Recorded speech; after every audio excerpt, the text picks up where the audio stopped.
Assalamualaikum warahmatullahi wabarakatuh. Kembali lagi dengan saya Ratna Wijayanti, MPMC 1C020039.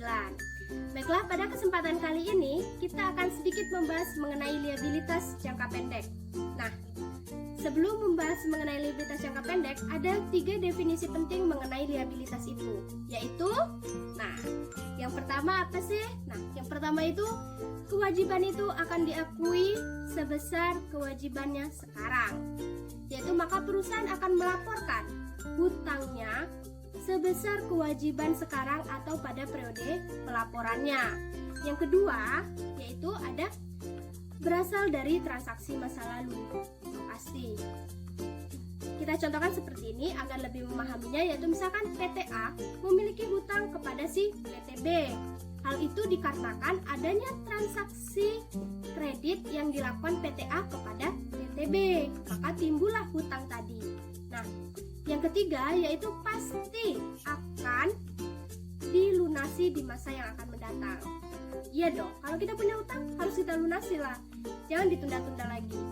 Nah, cara pelunasannya itu pun ada berbagai cara. Yang pertama yaitu dilunasi dengan memberikan cash. Yang kedua, kita lunasi dengan memberikan aset ataupun memberikan jasa kepada si perusahaan lain. Yang ketiga, dapat juga kita alihkan dengan menjadikannya hutang wesel.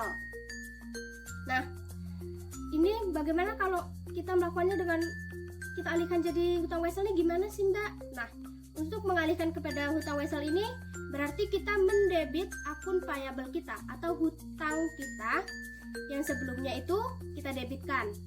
Lalu kita munculkanlah notes payable di kredit. Nah, maka hutang kita 0 tapi kita masukkan lagi kepada notes payable. Baiklah, sekarang kita akan lebih membahas mendalam mengenai liabilitas jangka pendeknya. Nah, liabilitas jangka pendek itu ditentukan dari 2 hal, yaitu dilunasi pada satu siklus operasi normal perusahaan. Yang kedua, dapat dilunasi dalam 1 tahun atau 12 bulan. Nah, untuk lebih memahaminya, saya beri contoh seperti ini. Misalkan jika satu siklus operasi normal perusahaan itu 20 bulan dan masa 1 tahun itu kan ada 12 bulan. Jadi bagaimana untuk patokannya, kita pilih yang mana nih? Nah, untuk patokannya kita pilih mana yang lebih panjang antara siklus operasi normal dengan masa 1 tahunnya tadi. Jika panjang siklus operasi normal tadi kan 20, maka kita pakai yang 20 karena dia lebih panjang atau lebih lama dari si masa 1 tahunnya. Beberapa bagian dari liabilitas jangka pendek itu ya. Yang pertama itu ada akun payable. Akun payable itu timbul saat kita melakukan transaksi secara kredit, misalnya pembelian kredit dan lain sebagainya. Bagaimana untuk jurnalnya? Yaitu di debitnya, misalnya kita pembelian, maka akun di debitnya itu kita letak pembelian dan akun di kreditnya itu akun payable, karena saldo normal dari hutang itu adalah kredit. Baik, contoh yang kedua yaitu notes payable atau bagian yang keduanya itu notes payable atau hutang wesel. Jadi hutang wesel ini apa? Hutang wesel itu adalah surat perjanjian untuk membayar hutang sejumlah tertentu beserta bunga pada tanggal jatuh tempo. Berarti kita udah ditentukan untuk tanggal pembayaran bunganya itu kapan gitu. Jadi bagaimana notes payable ini bisa kita timbulkan atau kita munculkan notes payable ini? Jadi notes payable ini bisa dimunculkan karena hutang kita telah over limit atau telah melampaui batas maksimal kita hutang kepada suatu perusahaan, atau kita tidak mampu membayar hutang kita berupa akun payable tadi. Jadi kita alihkan atau kita alihkanlah menjadi notes payable atau hutang wesel ini tadi. Nah, notes payable ini sebenarnya nih bisa diklasifikasikan sebagai hutang lancar atau hutang jangka pendek ya, atau hutang jangka panjang. Kenapa? Karena kita bisa lihat dari jangka waktu untuk membayarnya. Kalau membayarnya itu lebih dari 12 bulan atau lebih dari 1 siklus operasional, maka dia masuk ke liabilitas jangka panjang. Nah, kalau dia lebih kurang dari 12 bulan atau 1 siklus operasi normal, maka kita kategorikan dia sebagai liabilitas jangka pendek. Nah, selain itu juga notes hutang wesel ini bisa dinyatakan dalam interest bearing note dan juga zero interest bearing note. Apa sih perbedaannya? Kalau interest bearing note itu, dia itu ditampilkannya itu seperti langsung dinyatakan dalam suratnya itu ya. Dia dinyatakan berapa persentase tingkat bunganya. Sedangkan untuk zero interest bearing note, dia tidak dinyatakan dalam bentuk persentase untuk tingkat bunganya. Nah, bagaimana untuk penjurnalannya? Nah, kita tampilkan di sini untuk penjurnalannya ya, biar untuk lebih memahaminya lagi. Nah, untuk bagian ketiga itu ada current maturity of long term debt. Nah, untuk itu dia itu sebenarnya liabilitas jangka panjang. Lalu bagaimana, Mbak?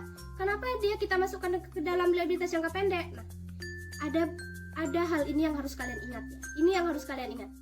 Jadi, liabilitas jangka panjang ini akan segera jatuh tempo pada tahun ini.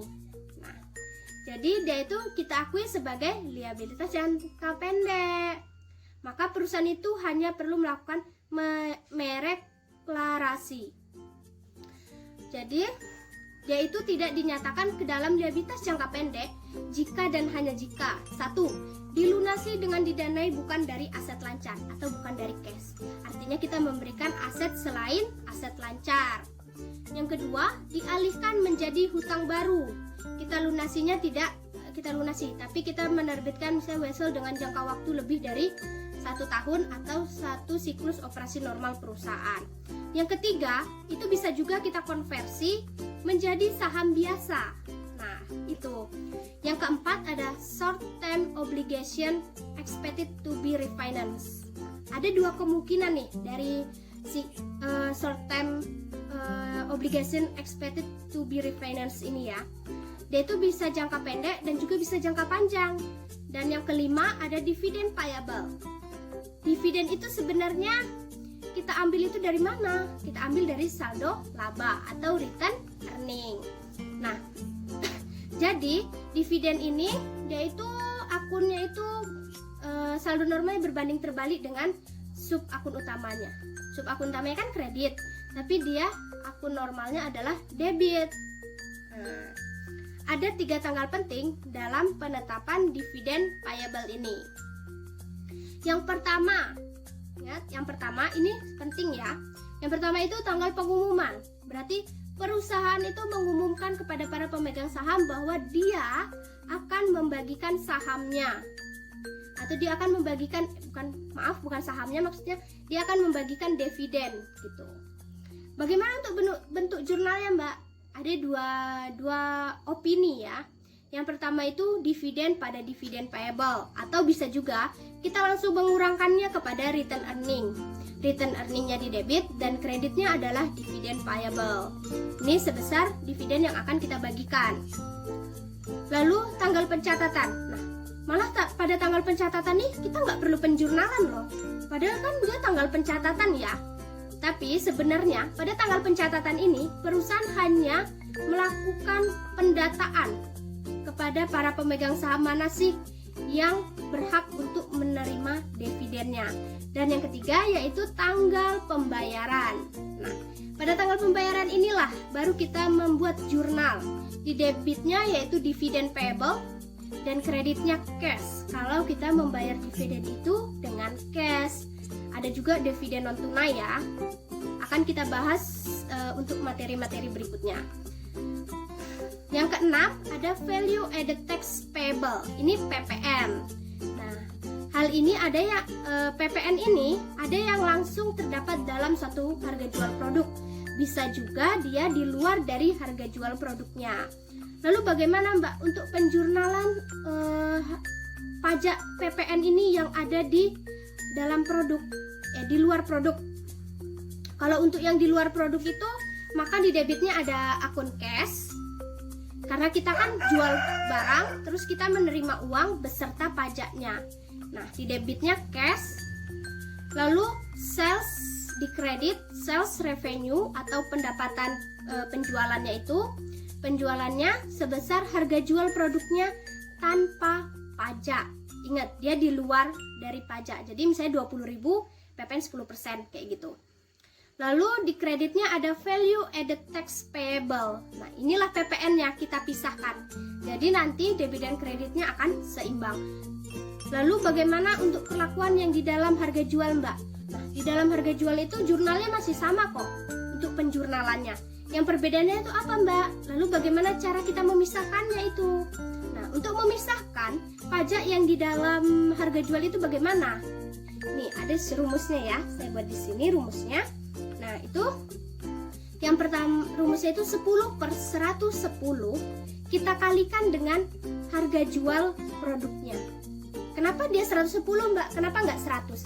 Gini ya, dia tuh kan di dalamnya ada PPN 10% sudah termasuk. Jadi untuk pembaginya kita harus menambahkan 10%. Jadi 110 gitu ya. Dan yang ketujuh ada employee related liabilities. Nah, ini adalah potongan-potongan yang dilakukan oleh perusahaan atas gaji karyawan. Maka banyak sekali ya kayak karyawan-karyawan ini nggak nerima gaji yang sebenarnya harus dia terima. Karena apa? Ada pemotongan jam sostek, dana pensiun, dan lain sebagainya. Ini biasanya dipotong langsung oleh si perusahaannya. Tuh. Untuk penjurnalannya seperti ini, wages and salaries expense atau beban gaji dan upah. Di kreditnya ada potongan-potongan yang dilakukan, misalnya potongan jam sostek dan lain sebagainya, itu dikredit. Dan kreditnya ada satu lagi cash. Nah, bagian yang ketujuh ada customer and advance deposit. Nah, ini apa sih, Mbak? Dia ini kayak uang muka sewa atau jaminan yang diberikan pelanggan kepada suatu instansi, entitas atau perusahaan. Tapi uang jaminan itu bisa ditarik lagi sama si pelanggannya tadi yang memberikan uang. Nah, yang ketujuh ada unearned service revenue atau unearned revenue.